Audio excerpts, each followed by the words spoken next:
যার হাতে হাত রেখে হাজারো মানুষ দিন গ্রহণ করেছেন, ইসলামের সুশীতল ছায়া এসছে, তাকেও দীর্ঘ 14 বৎসর কারাগারে রাখা হয়েছে। মিথ্যা মামলা দিয়ে, মিথ্যা সাক্ষী দিয়ে আল্লাহর এই নেক বান্দাকে জুলুমের চূড়ান্ত পর্যায়ে নিয়ে যাওয়া হয়েছে। হাসপাতালে কোনো ধরনের চিকিৎসা ছাড়াই চক্রান্ত এবং ষড়যন্ত্রকে মৃত্যুর দিকে ঠেলে দেওয়া হয়েছে। কারাগারে তাকে দীর্ঘ 14 বৎসর মানবিক যে প্রয়োজনগুলো ছিল সেগুলো তাকে সারতে পারেনি। চিকিৎসা সহযোগিতা থেকে, চিকিৎসা সেবা থেকে, সবকিছু থেকে তাকে ছলে বলে কোলে কৌশলে তাকে বঞ্চিত করা হয়েছে।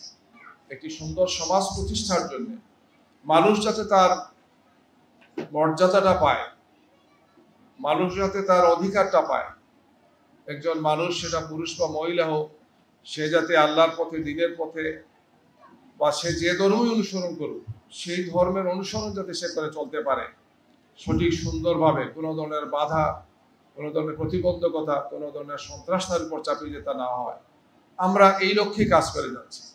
এবং এর ফলাফল আলহামদুলিল্লাহ দুনিয়াতে আজকে মানুষ দেখতে পাচ্ছে যে বাংলাদেশ জামাত ইসলামী ব্যক্তির চেয়ে, দলের চেয়ে দেশ এবং জাতিকেই আমরা অগ্রাধিকার দিই।